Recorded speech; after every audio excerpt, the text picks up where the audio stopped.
Welcome back to the podcast, everyone. And today I'm joined with Jimmy Whelan, former pro cyclist, awesome runner, run a 61-minute half marathon recently in Valencia. And I'm sure we'll find out later in the podcast whether or not he's going to pursue pro triathlon, pro running, or whether or not he even wants to go back into pro cycling. Who knows? It's a bit of a mystery with this man, but yeah, welcome to the show, Jimmy Whelan. Been trying to get you on for quite a while. Been hounding you, and eventually we've managed to get you on the podcast. So thanks for joining me. Yeah, good morning, good evening. Thanks for having me on, Drew. And yeah, sorry, I'm terrible at replies sometimes, so don't take it personally. I'll even know with my girlfriend, so yeah. No worries. To be fair, mate, you're actually one of the easiest ones I've had to get on. Despite what you might have thought with the messages and that, but no, you actually weren't actually that bad. You were in the top 10%, to be honest, for replying and everything like that. I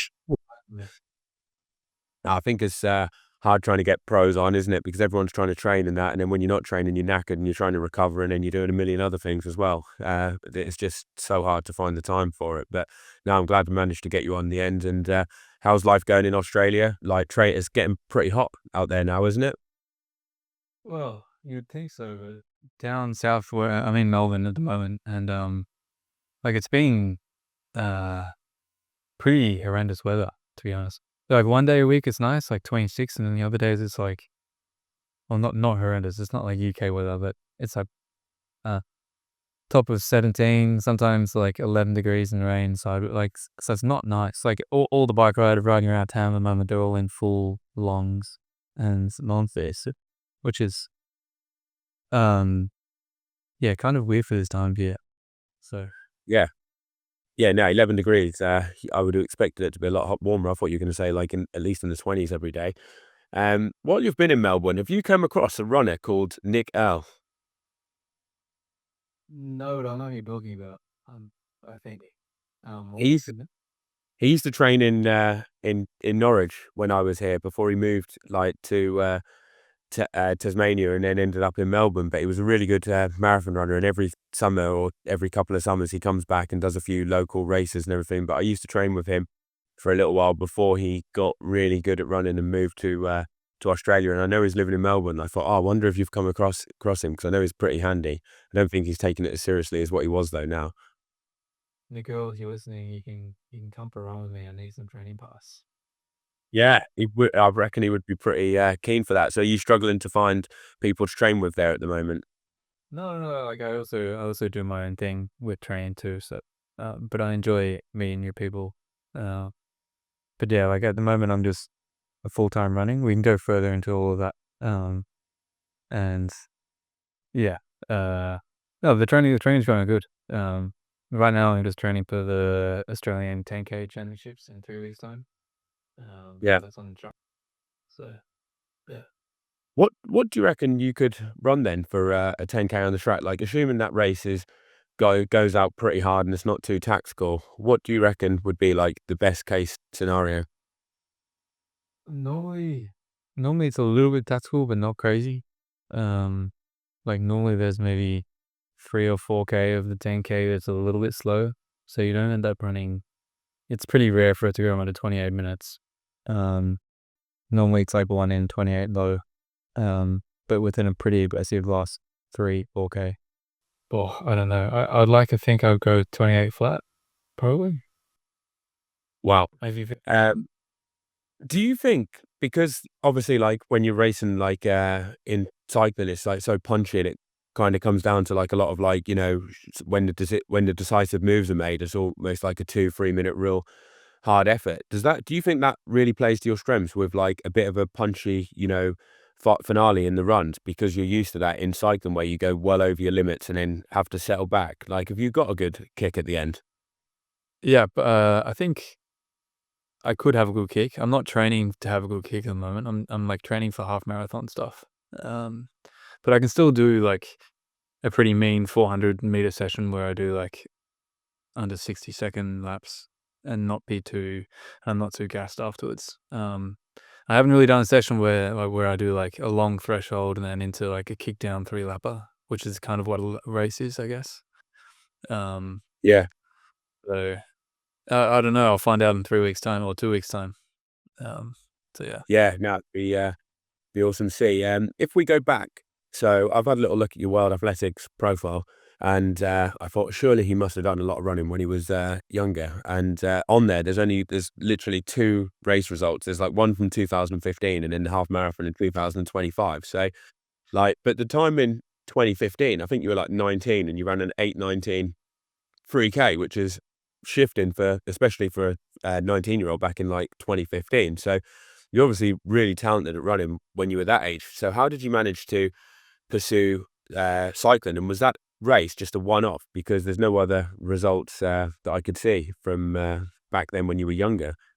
Yeah, that was the only real proper, I guess, World Athletics race I did was the under 23K in Australia. And that was off like 40K run weeks, so it wasn't off anything special. So I always had an ability to run. I think my ability to run now post cycling is much bigger than what it was at that age. I don't know why that's happened, but yeah, a lot of people have been asking me like, why can you run so well off just bike riding? Doesn't really make that much sense. But yeah, I was like a talented runner, but nothing crazy. I was talented like domestically in Australia, but nothing like making Australian teams or anything. Yeah. How did you get into pro cycling then? Like, when did were you at that time? Were you racing cycling races as well as running at the same time, or were you just dabbling in a little bit of running and nothing else? Yeah, closely after that under 23K, I was then like, right, I think I can try and go pro into running to try and go to college. Basically, that was my next goal after that. And yeah, I got a bit too excited, turned these 40 to 50K weeks into 100K weeks. And I was still growing a bit then too. And yeah, I got an Achilles injury and just heaps of like knee stuff as well. And then yeah, I was like, I couldn't train enough to try and be the athlete I wanted to be. So that's when I just started riding a bike. And started racing domestically. Started performing pretty quickly at the local races, and then and then I came second within a year at the under 20 in the under 23s national road race, which then allowed me to race for the Australian team in Europe the next year. And then I was able to get a pro contract straight after my first race in Europe that following year.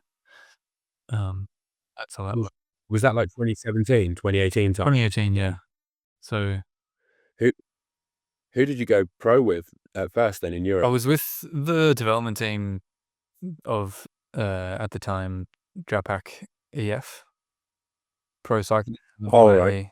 powered by Cannondale, I think that's what the name was. And so yeah, I was on their continental team, which kind of allowed me to make the step up into into EF, Drapac EF at the time, and then I was able to sign with on my first year was EF Pro Cycling in 2019.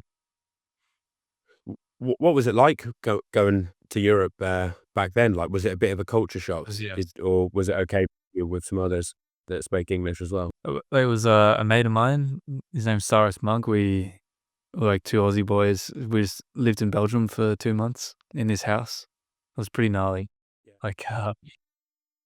Like 2 Aussie boys that aren't used to cobbles, mud, freezing rain. Like we weren't used to wearing gloves and all that stuff. And then we were just thrown in with all these Belgians and then told to race this under 23 Ronde van Vlaanderen, the Tour of Flanders. And yeah, everyone said we were crazy for going over there and trying to race, but in the end, it was the best thing I ever did because I won the race. And then You won it, yeah, the under 23 Tour of Flanders. that was my first European race.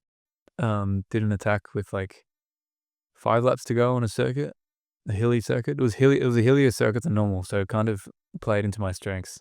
And yeah, that's when I was able to sign a 3-year deal. Well, 3.5-year deal with half a year being a stagiaire contract into a 3-year deal at the World Tour. But yeah, it was pretty. I was thrown in the deep end when I rocked up to Belgium and just seeing the weather, and we went like from Australian summer in March, which is like 36-degree average for forever, and then just getting on this flight and then rocking up with a bike into like, yeah, a mud pit that was freezing cold. It was, looking back at it now, it's like I kind of laugh at it because, yeah, ignorance was bliss in that scenario.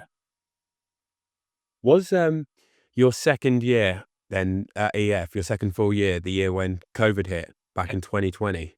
Yeah.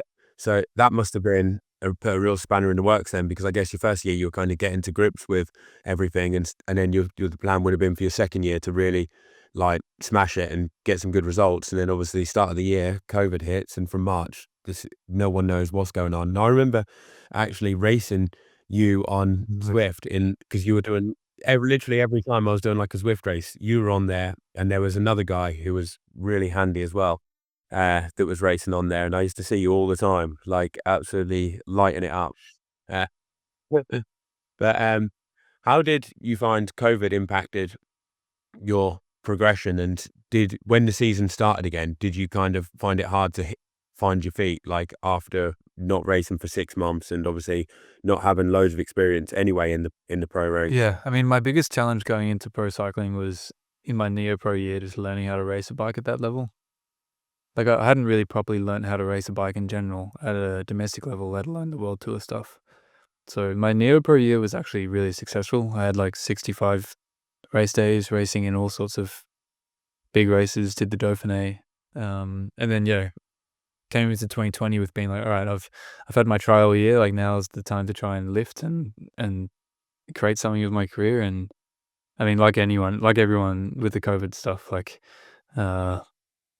yeah, stuck inside in my apartment in Spain, not knowing how if the racing would go ahead, not knowing if the team would go ahead and all this stuff. Like a lot of the reason why I was training so much was because I thought that, uh, yeah, halfway through the year, the team would fold, and I'd be looking for a contract. And the best way to market myself was through this Zwift indoor riding, and that's why I was riding like a maniac indoors. My power curve is So you thought hey. you thought EF was gonna Well, fail? there was, I mean, like a lot of teams, and the economy of the whole world was, yeah, not in a good way. And so a lot of companies were cutting sponsorship of their sporting teams. And in the case of EF, it's a travel company, and there wasn't much traveling going on during that year. So it was certain uncertain times, and it's pretty impressive to see where the team's at now, following, yeah, the difficulty during that period. But everything was fine in the end. Yeah. We had, I'm trying to think the first race back was, actually can't quite remember. I think it was the Tour of Poland in August, and I had a decent enough performance to then earn my spot in my first Grand Tour in the Giro, which was amazing. Um, and that's where I was able to, so I did my first Grand Tour, and in the end, my only Grand Tour in the EF Palace kit with the duck helmet and everything, which was sick. So, Oh yeah, I remember yeah. that. Yeah. But like, yeah, it was a bit of a weird year, and it did slow my progression as a pro cyclist. But I mean, everyone's progression slowed down during that year, and there was a lot heavier stuff going on than just bikes, I guess. You know when you say, like you had to get used to racing in the pro with the pros, and you were only kind of getting to grips, with like how you started. For people that wouldn't understand, like what would make it so much harder to get used to racing in the pros? Because for some people you'd think, well, if you've got the legs, you've got the legs, it Yeah. doesn't really matter. But what are the main differences? And also you've got like radios, so like DSs can tell you, right, get to the front now, put an attack in, or like, is there a lot more to it than that? Yeah, just learning how to move around in the bunch, and just that in itself, if you don't know how to do it, and if you don't have the skills to do it, it can be terrifying, to be honest. And it can be extremely dangerous because everyone else in the bunch just assumes you know how to handle a bike to a certain level, and I couldn't handle that bike to a certain level. And that was just a reflection on my upbringing, not being a cyclist, and then getting thrown into the world tour so quickly. Um, so looking back on it, yeah, I did a pretty good job in my neo pro year not to wreck myself and still get around a whole year. Like it's just so dangerous in that bunch when you're traveling 60, 70K an hour. Everyone's so close together. you can make one wrong mistake, and if you can't move your bike properly or lean against other bike riders and things like this, then you can hit the deck pretty hard and have a pretty short season. So, yeah. You know, you say it was terrifying, you're going like 60, 70 Ks an hour. Would it be like you're on twisty country roads, Yeah. you're riding shoulder to shoulder, you're having to turn the bike as well, and you literally bump into the person on your left, the person on the right, while going like nearly 40 miles an hour? Is that what it's like? And then sometimes the ground can be a bit damp, wet, and Yep. you're just thinking, oh God, I hope I don't lose it around here. Yeah, and also, like, everyone around you is so chill.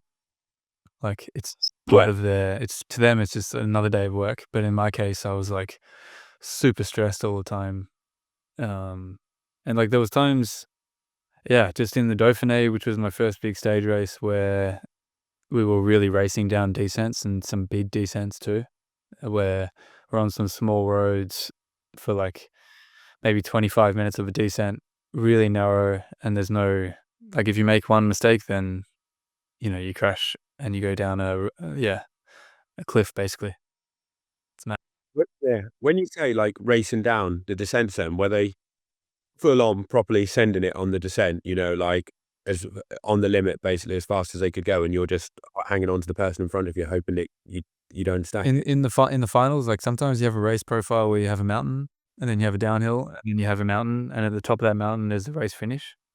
So that Yeah. descent going into the final climb, the guys at the front will purposely go as hard as they can and as fast as they can to make sure that everyone behind gets completely gassed by the time that they get to the bottom of the race climb.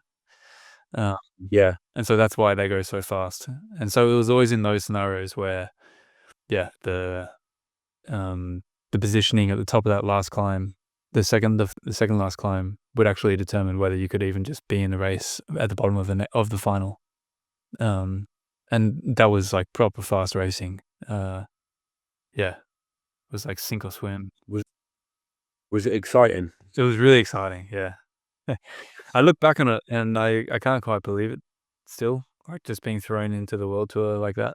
Like, I think my progression from being a runner to the World Tour is or, like, being from another sport to the World Tour is still one of the fastest I've ever seen. Um, Yeah. and, yeah, to then just be racing in Belgium, racing in some of the biggest races, it was sweet. Being on the team bus, like, rolling into some big World Tour race, it's like, yeah, it's cool. Was it really fun when you were like with the lads, like you say, you're rolling into like a race and you're on the team bus? Did you have like some music pumping? You're all kind of getting each other like G'd up before the start of the race and that. Yeah. Yeah, yeah. You'd always have a few guys that were like, um, yeah, wanted to get everyone up and about. They were good on the music.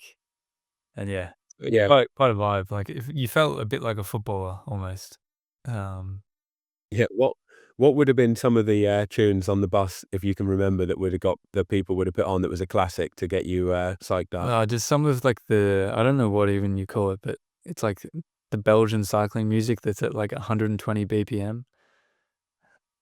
A hardcore. I think sometimes Alberto Bettiol would put it on, and he'd get people fired up. Uh, but yeah, even just, yeah, I don't know, anyone that had good music was just funny. And then, yeah, Yeah. yeah, um, Was 2021 then your last year as a pro cyclist, or did you carry on? Because felt like you were racing pro until like 2023, yeah. 2024. So after my EF contract, which was at the end of 2021, I then was without a team for a bit. Um, thought that I was still in the hunt for a contract, came second in the Australian road race, thought that that would get me a gig, and then I actually won the COVID edition of the Tour Down Under that year as well. So I thought I was good to get a pro team start again, or like in the Pro Tour, maybe not in the World Tour, but enough to get to the Pro Tour, but it wasn't quite enough, so I raced for an Australian continental team in 2022.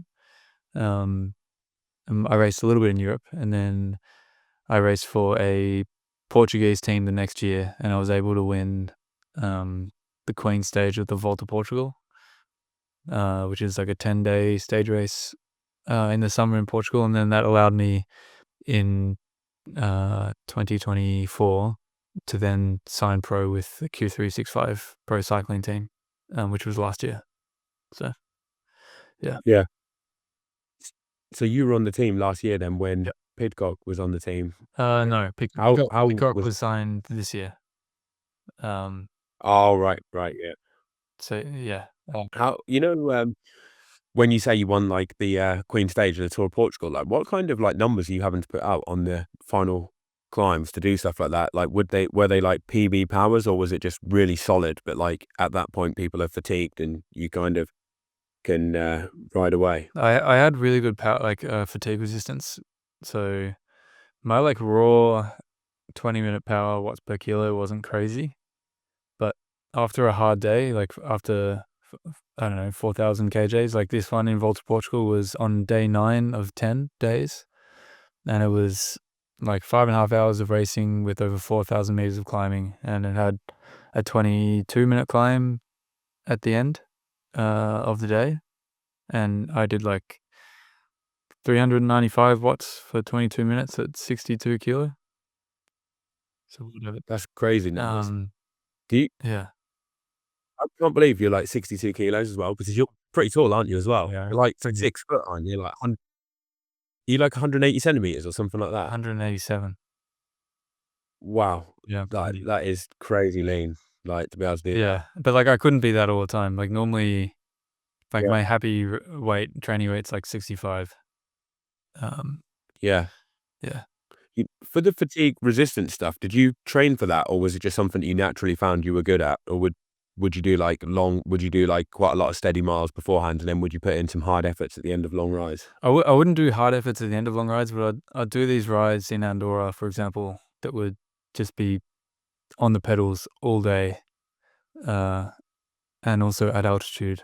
And then maybe I wouldn't do like all out, like half an hour riding back up to my place in Andorra, but maybe I'd do like 340, 350 watts for 20 minutes at altitude after 5.5 hours, which you do that for, I don't know, 3 days a week for a month, and you get Yeah, pretty strong. Like I was really notorious for riding hard everywhere.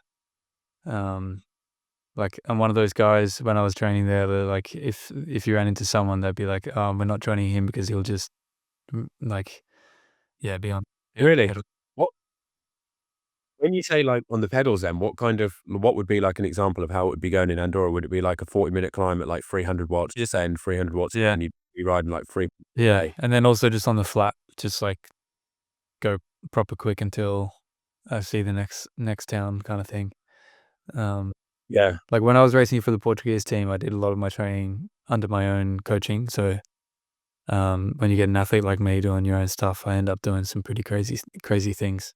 Um, What were like some of the craziest things that you did then in training? like leading into that race for Volta Portugal, I'll do like a week where I'll do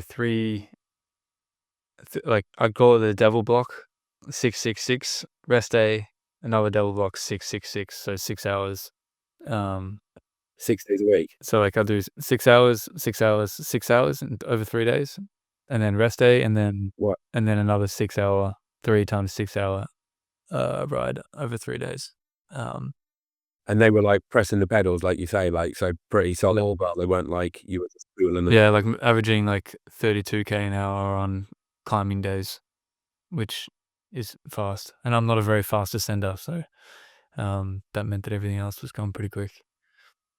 So would you not necessarily do that many like threshold sessions, like structures threshold sessions or VO2? You'd mainly just throw in some efforts up climbs, like kind of like you were working them training zones, but it would be a bit unstructured. Would it be like that, or were you actually thinking, right, I'm going to do some proper structured I'd still efforts? have some rough structured in there, but only maybe 2 climbs. So maybe only for an hour of that 6 hours would have something structured, but it was all pretty basic stuff. Um, and then leading into that in other weeks where I'd have like that week, for example, was just a big aerobic week, whereas other weeks would be more structured where I'd be riding easy everywhere and then going really hard on efforts. Um, and that's where I'd purposely go down to sea level, really make sure that I'm nailing the nutrition and stuff like this. Wow. So I'm just thinking about that while you were talking then. So that 6-hour one, that the Devil Week, that was a 36-hour week with a day off where you didn't even ride as No, well. no, And like you say, I'd still do like an hour and a half ride to the calf. And really, no, there's like 38 hours. yeah. No, not 38. It'll be like 35, 36. Yeah. God, the kilojoules must have been incredible, Yeah. like for Yeah. for that. Yeah. Um, but yeah, that's, uh, I wouldn't recommend that to someone that I would coach, for example, but, Yeah. um, But it got you fit though, 'cause you ended up winning the Queen's yeah, Stakes yeah, as well so to yeah, like yeah. I did some, yeah, and I was flying there. And these boys in Portugal, they go pretty quick. Um, so, uh, yeah. what when you were like during your cycling career, did you ever race against in like the big classics against like say a Mathieu van der Poel or a Pogacar in a big race? And if so, what was it like racing against those guys? Yeah, in the first time I, yeah, felt the wind of one of these superstars was in Brabantse, which is one of the lead-in races before Amstel Gold. Yeah. And I remember I was positioning Bettiol into the bottom of a climb, and I was at the front of the group, and Mathieu attacked on like a 2-minute climb, a 2-minute kicker, and I tried to follow his wheel, and I was doing like 950 watts, just watching him dance away from me, and I was, yeah, pretty light at that time. I couldn't believe it. I did like 700 watts for a minute, and he was riding away from me like he was a motorbike. Um, Really? And this is on a bit of a climb as well. So you would he have was had on like like a 7% climb, so he would have been doing like some watts probably, at least. Um, just for like a silly like 900 and then watt. he, yeah, and then just it was, I couldn't. That was that. I still remember this moment where like, you know, you think yourself as a bike rider, you're pretty good, and if you're going all out up 1 minute up a climb, you can't get dropped by anyone. But it's a pretty humbling experience when you see what these guys can do. They're just next level. And how much did he ride away from you by? Was it like literally a few bike lengths at the top, or No, was it no, he like was like 5, 6, 8? 20 seconds, 15 seconds. Wow. Yeah. Wow. Um, was that like one of the only times that happened, or did it happen like with some of those guys a few There times? weren't many times where like I was right at the front of the group and someone like that would attack. Um, I do remember trying to follow Alaphilippe on a downhill in the Dauphiné. That was terrifying. Really? What was it like if you can think back to that when you were like on his wheel following it? Was it were you like coming into corners braking really late? And Braking like way later than what my brain could accept. But but yeah, in theory, you just try and follow their line, and then you slow down when they slow down, and then in theory, you should be able to do it. But it was really wet that day. Um, oh, so yeah, I probably shouldn't have followed him, to be honest, because I didn't have the skills to do it, but I managed to get away with it. Yeah. and then at the bottom were you like, "God, I'm glad that descent." No, then I mean, then he flicked his elbow, and I was like, I'm cooked." Um, Were you having to put in quite a lot of surges to catch yeah. out of some of the corners for that descent? So like, Ah, where I'd make up my lack of skill, I'd just have to put it into the pedals. So yeah. yeah. You know, obviously, like from an outsider watching some of these races, and you see like Pogacar just riding away from some people.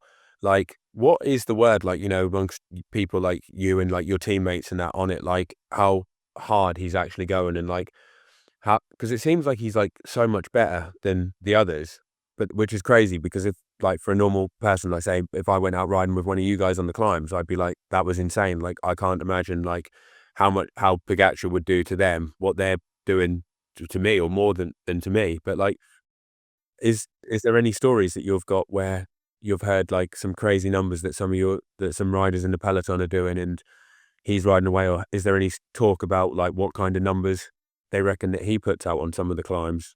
Yeah, like when I was living in Andorra, there was some KOMs um, that you just couldn't believe how fast some of these guys were going up in training. Like some of the climbs that like Sepp Kuss has in Andorra, and then also like uh, Adam and Simon Yates, they're just like you can't even try to follow their KOM pace for like 30% of the climb. And then to think that they're Really? And that's and, and that's coming from you as well. and then Like, yeah, and then to think that they then have the same idea with Pogačar. So like he's even further ahead of them. Like yeah, it's honestly crazy. He's I don't understand how fast he can ride. It's unbelievable. is it?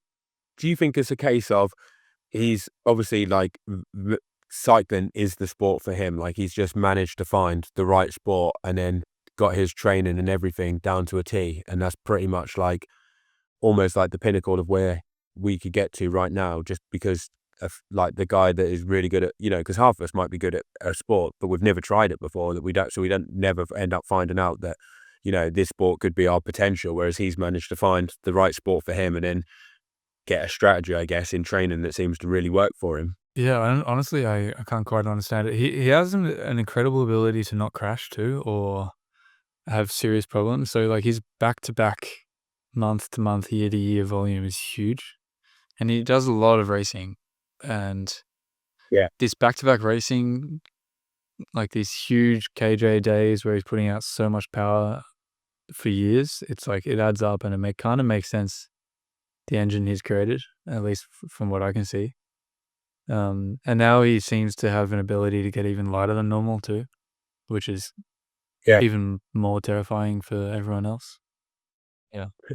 Would would you say one of the key things then in training is this, in terms of like, I guess the pro cycling would be backing up big kilojoule days rather than actually the specific sessions, like doing a smaller threshold session or a VO2 session in isolation is actually more important to just back up bigger training days. I think so. Yeah. I mean, in my case, I was the type of rider that was good at the back end of a stage race, and that's when I would always try and get a good result. So for a rider like me, it would make sense to do that.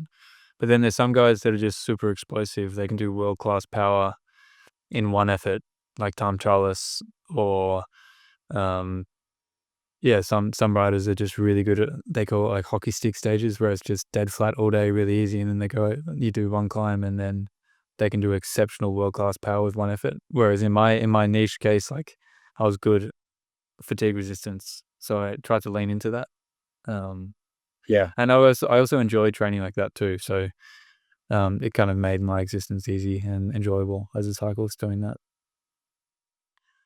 And then going back to when you kind of, or going to moving on to when you kind of like finished your cycling career, I think I read somewhere that you posted that you'd had a few crashes and that you were kind of done with it. That was like, you didn't want to keep fighting back from injury. I'll let you kind of tell us about it. But that was something I think I saw about what you'd posted.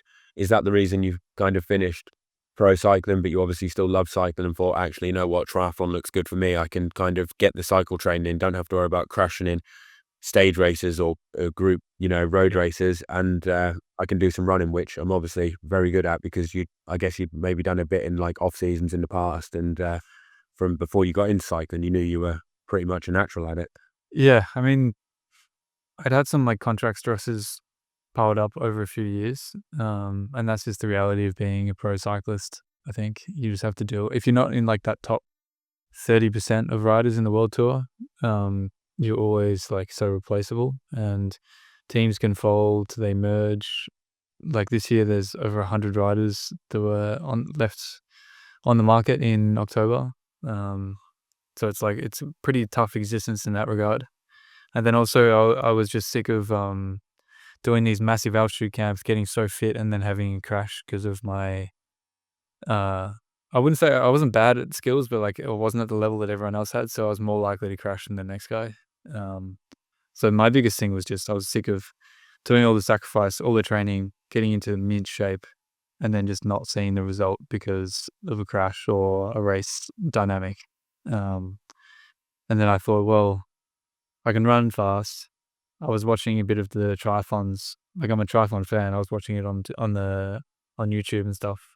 I was like, oh, maybe I could give that a go. And so yeah, in August last year, I just decided to do that. So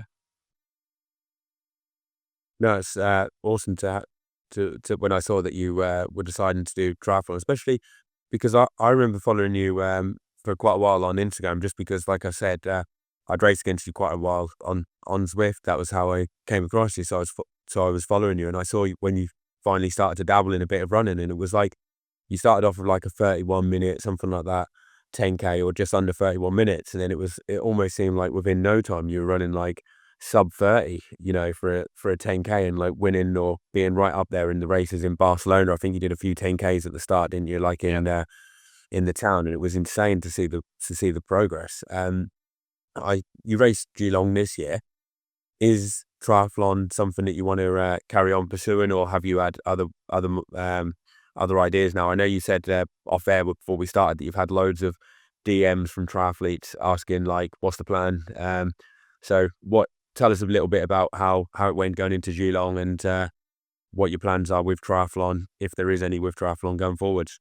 Yeah, so I did like, what was it, maybe 4 months of training leading into my first pro Ironman 70.3 in Geelong.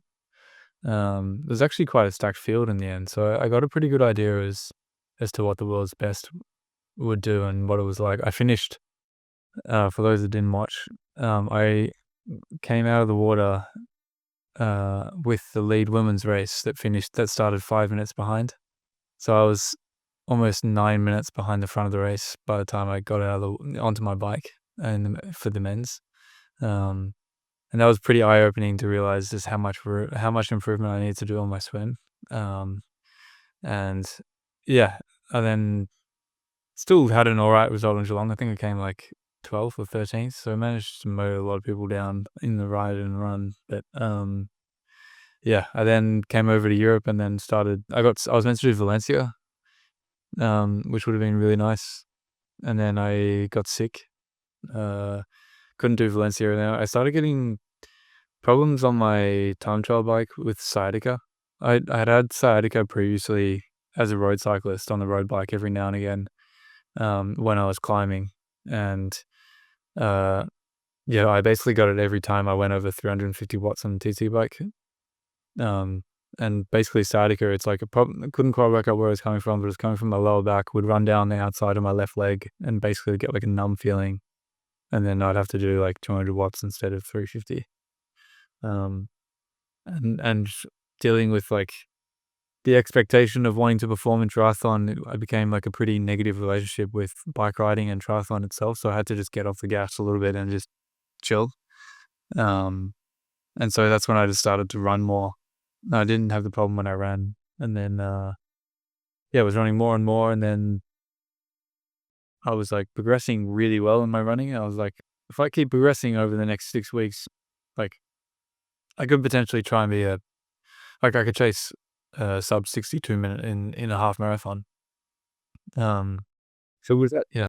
was that just from literally like you did 6 weeks pretty much of like more focused run training, and instantly you could see the improvements, and that opened your eyes up to a sub 62? Because that's just, in my head, that is just absolutely nuts how you can just, like, someone can just take to running so quick. Like, I mean, that's crazy. Yeah, like basically this all happened in April with the whole sciatic problem, and then I started getting rid of my tightness in my left leg, and then the sciatic problem went away. And then in July, I started running properly, like doing 100K weeks, for example, in July.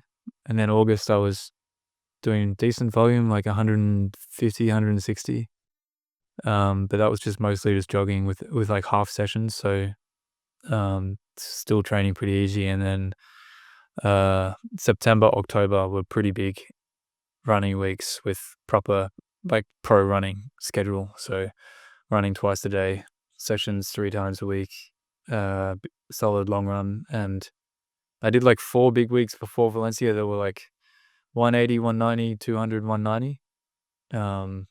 Yeah. And then from those weeks, my threshold just kept getting faster each week. I'd go to the same treadmill in the same gym and do like each week I'd do a workout that was getting bigger in volume, but the intensity would get higher too. And I was still, and each week was getting easier to do. So I realized like when you reach your ceiling in physiologically in something, like the law of diminishing returns eventually means that like each week you see less of an improvement. But each week I kept seeing some pretty big gains. And so, yeah, that's when I decided to enter the Valencia half, and I did like 2 big super sessions where I was like, ticked them off really nicely, and I thought, okay, I could actually, like, based off this, I should be able to run like 61 minutes. And then I did the race, and then it was more or less around that mark. Wow. You know the session that you said about where you saw it get better every week? What did it start off at the start of that 4-week block, and what did it progress to by the Yeah. end? So like my volume would progress too. So like my Mondays and Fridays were recovery days, and that would just be a 10K jog initially. And then I eventually built that into like a 20K jogging day with double day, Monday and Fridays. Yeah. And then my session days would be Tuesday, Thursday, Saturday with like K reps on a Tuesday, threshold on the Thursday, and then I'd call it like a half session on a Saturday where I'd do some hill work, like VO2 stuff. So like 7 times 2.5 minute hill. And just letting the hill do the work, not necessarily going full gas, but and then doing a long run that would be like 2 hours, but nothing crazy, like 420s. Yeah. So you don't run like how you would cycle, where you're on the pedals every day? Because I could just imagine if you train like that when you're running, like 61 minute, would be like your steady runs would be like 5:30 mile pace, and people would be like, "Oh, I just want to do a steady run," and you're like, knocking along at like 3:20s, 3:30s per kilometer, and they're like, "Oh God, like this is a bit harder than I was expecting." If I took like my zone work from cycling into running, I'd be running around everywhere at like 325s. Yeah. Yeah. Which I'm not doing. Yeah. You know the threshold session that you said that you did, and you said it like every week you were getting faster and it was getting like longer. Did it start off at like say 3K reps or something like that, and then did it progress to like 5? So like Thursday, Like I'd go on the treadmill because in Barcelona it was so hot, and in the gym it was always like yeah, it was still hot and humid, but at least it was controlled. And I'd do like initially it would be 3x8, and then the next week like 3x10, and then 3x12 minutes, and then I got to a point where I was doing 3x5K with 60 seconds rest. And it didn't get any bigger than the 3x5K, so it's 3 times 15 minutes. So, and then one of the sessions I was like 14:55 for the first one, 14:44 for the second, then 14:34 for the third. and do you find like on the treadmill that you're working a similar, like when you're running like doing that session, hitting those times, you could hit those times out on the road? Obviously, if it wasn't like really hot and humid, if it was nice conditions, would it feel like a similar I effort think for you? if I had good conditions, no wind, yes. But there's some treadmills, like the belt treadmills I run faster on. The slate treadmills I run like closer to road feel.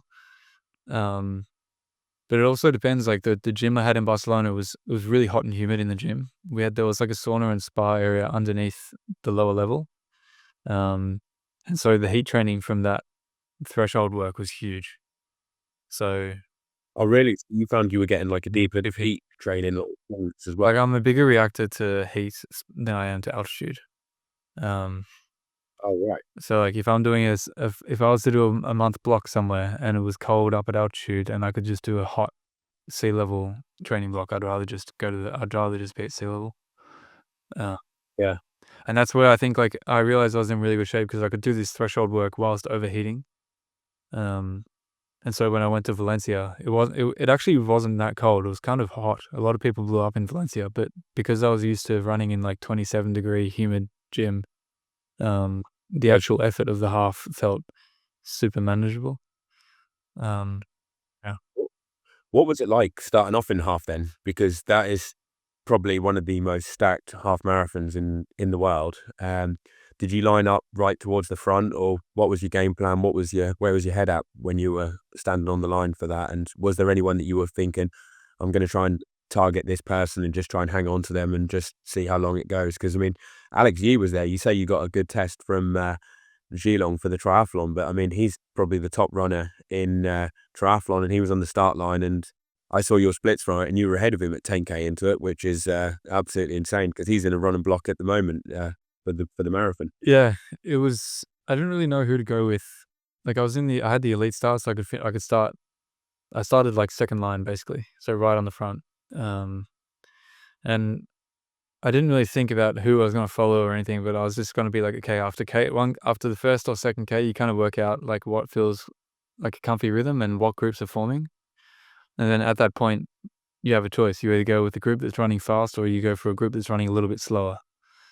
And I wasn't sure if I should go in the group behind or the group in front. I ended up going to the group in front, which after a 3 or 4K or like 5K, I actually dropped back to the next group behind me. Did it just feel too hard? Did it just feel like you were just slightly redlining it? I didn't feel like I was redlining, but I saw the splits. I was like, I don't know if my legs are gonna blow up, because it was my first attempt. Like my engine is still more conditioned than my legs. Yeah. So like it's kind of a weird dynamic in my scenario where I've got this aerobic engine from cycling, but my legs are still developing on the running side of things, particularly with an effort like that. So your legs just get beaten up then? Is that more of the problem? They just get real heavy Yeah, and just the muscles feel, but you're not actually breathing yeah. as hard as what you could. But I thought that would happen, but it didn't happen. So it was a perfect day in the end. Like I didn't have any real problems. I got into this group. I was in the Alex Yee group. There was actually 4 other Brits too. Charlie Wheeler, I think his name, and Ben Connor, Alfie Manthorpe. Yeah. Who Yeah. else? I think that was it. And yeah, there was a group of like 10 of us, and we were just clicking off. Like, yeah, we went through 10K in like 28:39 or something. And yeah, we were actually on for sub 61, but we hit this wind section, and then no one wanted to work. And then I think the British boys all wanted to beat each other, so then we slowed down a fair bit, which in hindsight was kind of nice because I don't know if I would have blown up or not. But yeah, that's where we lost a bit of time. But yeah, then we came through the finish line 61:30, and I finished. I actually wasn't that gassed. I almost think that I should have gone with that group that I was originally in through 5K. Uh, Yeah. but In hind hindsight's all nice. Yeah. Yeah, In hindsight now, if you could go back and just roll the dice, would you go out with that yeah, group, 100%. and just see what did they end up running, the guys in that group Like and it's in the end? easy. Oh, really? Yeah, Wow. So that time, 61:30, absolutely incredible. Like, surely now you must have your mind set on actually representing Australia at the Olympics for the marathon, haven't you? I mean, it's a shame that the half marathon's not in the Olympics, but like, is that yeah, what you'd be thinking? yeah, I yeah. mean, if I was in your I shoes. mean, when I did that effort with a half and I crossed the finish line and I saw everyone like completely cooked and I went across the line and I was still all good, I was like, oh, maybe I am a marathoner. Um, Yeah. so I'm going all in on my running stuff. Like running as a kid was my original passion, and now to be like 10 years later, actually finding that out, it's like pretty bizarre, pretty cool. Um, and yeah, I'm like I've like set my goals for next year, like and also like a 3-year plan to the LA Olympics. And hopefully I can like have a good debut marathon next year at some point, maybe the end of next year. Um, and then just see what happens from there. I'd like to run a I'd like to do another half marathon where, I'm in that group that's going really fast and you just roll the dice. Um, and there's a few options that I could do at the start of next year, like Barcelona, or which would be really nice because that'd be a home race for me. Um, and or maybe like Marugami in Japan at the end of January. Uh, but yeah, I'd love to try and, I mean, to break the 60-minute barrier would be amazing. Like I can already tell from the last 3 weeks of training that I'm up another level with, Really? yeah, for sure. Um, Wow. like sometimes in cycling, when you do a big effort, the next week you could tell your legs had like leveled up. And I was Yeah. curious to see if I had that feeling after the Valencia half. And once all the DOMs disappeared, the travel disappeared from my legs, and I got rolling again like 2 weeks later after the half. I could tell that my legs were another level of conditioned. Um, so yeah, but I'm curious to see like if this improvement curve still keeps curving. Yeah. Yeah, yeah. Do you think that all those years where you were doing pro cycling, you were training like long, I guess top end like zone 2, stuff for long rides has really helped you, because your aerobic system has just had such a big stimulus for like 3 or 4 years that runners probably haven't necessarily had. Because I mean, what a top runner, what are they running maximum, like 15, 16 hours a week? I mean, your biggest weeks in cycling were like over double Yeah. that, and not at an easy intensity, at a decent intensity as well. And so obviously, to me, it seems quite clear that you must be so biomechanically efficient, like at running, that you're just able to run really, really well. I So think that's the key part of the idea. Like, yes, I've done this massive aerobic block, which has tuned my engine in a way that you can't do in cycling. And also, I think like as a bike rider, your brain really learns to suffer at a really high level without getting stressed.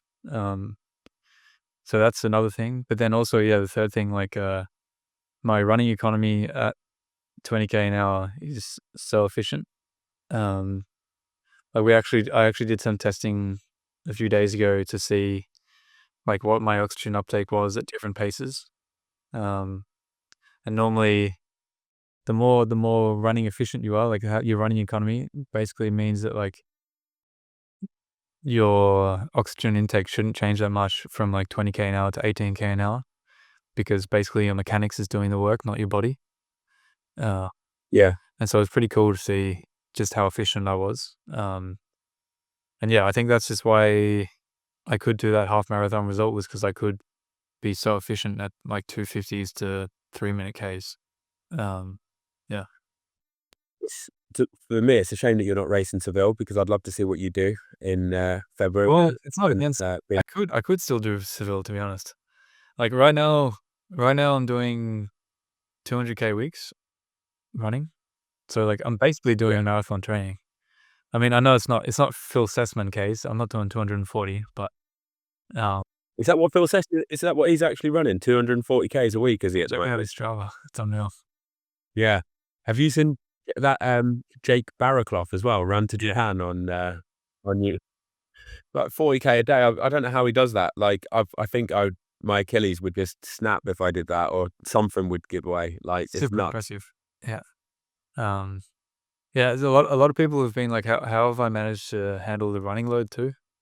And I think like just the way I run, because I hit the ground like very evenly.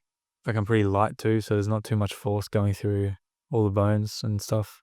And then also the shoes too. The shoes are a game changer these days. Like rotating between different foams, different uh stack heights. It's Do you do you find that training your super shoes is good for like how much more training you can do, or do you try and avoid them because you feel like they actually are more likely to give you injuries and you just use them on race day? I do all my like sessions in super shoes. Yeah. I think the thing that could make me injured is doing too many like jogging Ks in like these half jogging, half fast shoes. So like Yeah. the Asics Mega Blast, which I always want to put on, but I think it's actually better to put on a slow, like traditional jogging shoe. Yeah. So I think that's where I need to be careful. But like every day, when I'm doing a session, I wear like the Adidas Pro Evo 4s or the Asics Tokyo Edge. That's what I raced in it in the half. I'm not sponsored or anything, but yeah, they're the ones that I do my most case. A sponsor must be surely coming your way. Like I forgot that you weren't actually sponsored, or didn't realize, but I'm assuming that you must have been contacted after the results that you've done and how long you've been in the sport. Yeah, I've had some interest, which is really exciting. And yeah, I've just got to try and work out. I think over the next few weeks, I'll be able to organize something for next year. Yeah. I'm just waiting on these conversations to hopefully get finalized. It's kind of a new world that I'm trying to learn. Like in the cycling world, I felt like I understood it, but this running stuff is completely different. It's a bit old school. You've got to know the right people, and each brand has their own way of operating. It's not. Yeah, it's kind of it's interesting. Like I've got an agency that's helping me with all this stuff, so that's why I'm not having to hear too much of a noise. So yeah, hopefully over the next a week or two, hopefully something's organized, and then I can call myself a full-time runner. Yeah, no, just awesome to hear, Jimmy, and I'll leave it there because I've taken quite a lot of your time. But I just want to say, be great to see what you get up to next year. If you do race Seville, then good luck, and I can't wait to see what you'd actually do there. I think like looking at your your strengths, where you said you're really good at like the fatigue resistance on the bike, and how you felt on the run at the end of Valencia. I think the marathon is just perfect for you, and I think you could do a really quick time there. But even if you stick to the halves and the 10Ks, I think you'll do well, and you'll keep improving anyway, because you just seem like such a natural. But yeah, thanks for your time, sorry, and good luck with next year. I hope you smash it, and thanks for your time. No, cheers. Yeah, let's see how it goes.